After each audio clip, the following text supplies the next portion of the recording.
Le club de l'été. Anissa Haddadi. Le club de l'été de Sylvie Tellier jusqu'à 11h sur Europe 1. Merci d'être avec nous ce matin. Que vous soyez au travail, peut-être en train de préparer les valises, ça approche. Il y a le week-end du chassé-croisé qui arrive. On va être nombreux à partir et nombreux à rentrer aussi. Donc vous êtes peut-être en train de préparer les valises dans les deux sens et on vous soutient. Voilà, on vous encourage jusqu'à 11h avec toute l'équipe.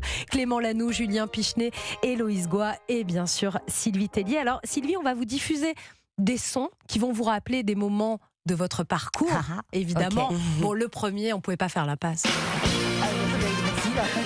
Bien marqué celui-là. Je m'en souviendrai quelque temps.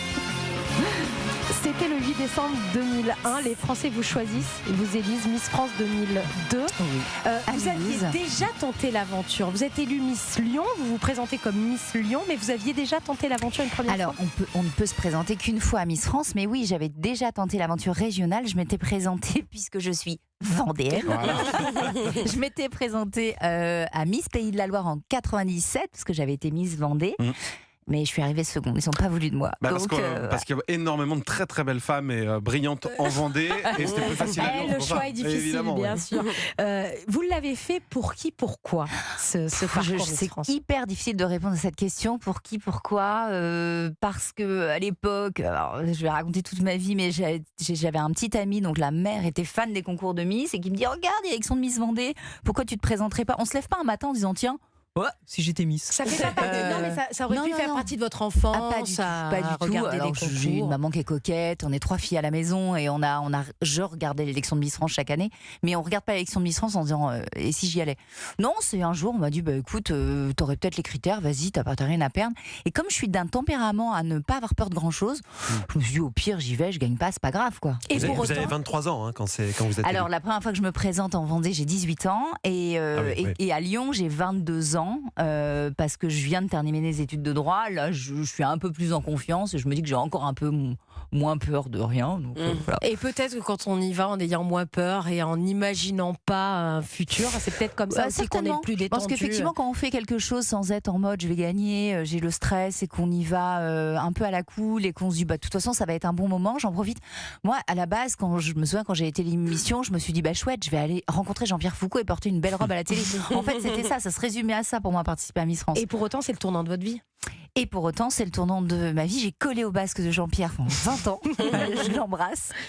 Et c'est le tournant de ma vie. Et oui, et c'est comme quoi la vie est quand même assez fabuleuse parce que tout peut changer en un claquement de doigts. Vous avez 3 enfants. Imaginons que Margot vous dise: je vais être Miss France. Elle me l'a déjà dit 14 fois. Et d'ailleurs, elle a 9 ans. Et tout le monde à la maison était content que je change de boulot, sauf elle, qui a pleuré, qui me dit: mais maman, comment c'est possible? Comment tu peux me faire ça? Moi qui veux être Miss France. Je lui dis: mais rassure-toi, déjà j'avais mis dans le règlement que tu ne pouvais pas te présenter si quelqu'un de ta famille travaillait dans l'organisation. Réjouis-toi. Voilà. Non, mais vous l'encourageriez à le faire? L'encourager, si elle a envie de le faire, je la découragerai pas. Ça serait compliqué parce que ta mère a été Miss France, tu te présentes à Miss France, donc double pression. Mais si elle a envie de le faire, bien sûr. Enfin, j'ai passé 20 ans à arrêter des jeunes femmes dans la rue en leur disant: écoutez, allez-y, présentez-vous. Pourquoi je le ferais pas avec ma propre fille? La suite de votre portrait sonore, Sylvie Tellier. Moi, mon rêve, ça serait de réparer les jouets cassés. Mon rêve, c'est d'être Miss France. Debout là-dedans! Je vais faire Miss France. C'est garçon? Voilà, c'est ça, oui. Alors ce film, il a secoué la France. Ruben Alves, le film Miss réalisé par Ruben, qui a secoué la France. C'était une très belle aventure. Ce garçon qui rêve de devenir Miss France, et cette année, Miss Pays-Bas, Ricky Cole, est une femme transgenre. Oui, mais attention, on a fait beaucoup d'amalgames sur le film de Ruben. Alex n'est pas transgenre dans le film. Alex, il est juste... en fait, c'est un garçon qui est travesti et qui a envie de montrer à l'organisation Miss France qu'on peut se glisser dans le concours étant un garçon en faisant de faux papiers. Donc, et je me souviens quand on est parti dans ce projet avec Ruben, c'était il y a quelques années déjà. Le projet, ça doit remonter à 2018, 2019, je ne sais plus exactement. La sortie, c'était 2020. Et la sortie était 2020, donc on était bien 2 ans en amont. On n'était pas du tout, et on parlait pas du tout, c'était pas du tout le même thème en fait. Et il y a eu un amalgame après. On s'est dit: tiens, Alex dans le film est transgenre, mais pas du tout. Mais il se passe des choses quand même maintenant du côté de ces concours. L'Italie vient de déclarer qu'ils interdisaient, je crois qu'une Miss transgenre les représente. Il me semble que j'ai vu ça en Italie. En France, il y a eu du changement aussi. Il n'y a plus de limite d'âge, on n'a plus besoin d'être célibataire à l'état civil, les tatouages discrets sont autorisés. Vous avez On peut baissé... être mère de famille. On peut être mère de famille. Vous avez baissé la taille aussi. T'es 1m72, vous avez décidé que c'était 1m70 pour participer Non, mais à ça, c'était il y a Miss très France. longtemps. Oui, c'était La il y a taille, plus c'était il y a longtemps. 20 ans. Il y a plus longtemps. Aujourd'hui, les choses avancent. Est-ce qu'elles avancent dans le bon sens, selon vous? C'est compliqué d'interpréter ces évolutions de règlement et je ne vais pas les commenter parce que j'étais pas en phase avec toutes ces évolutions parce que je considère que Miss France reste un concours de beauté et que parfois voilà, il faut assumer ce qu'on est mais de toute façon dans la société que les choses évoluent, c'est bien. De façon globale.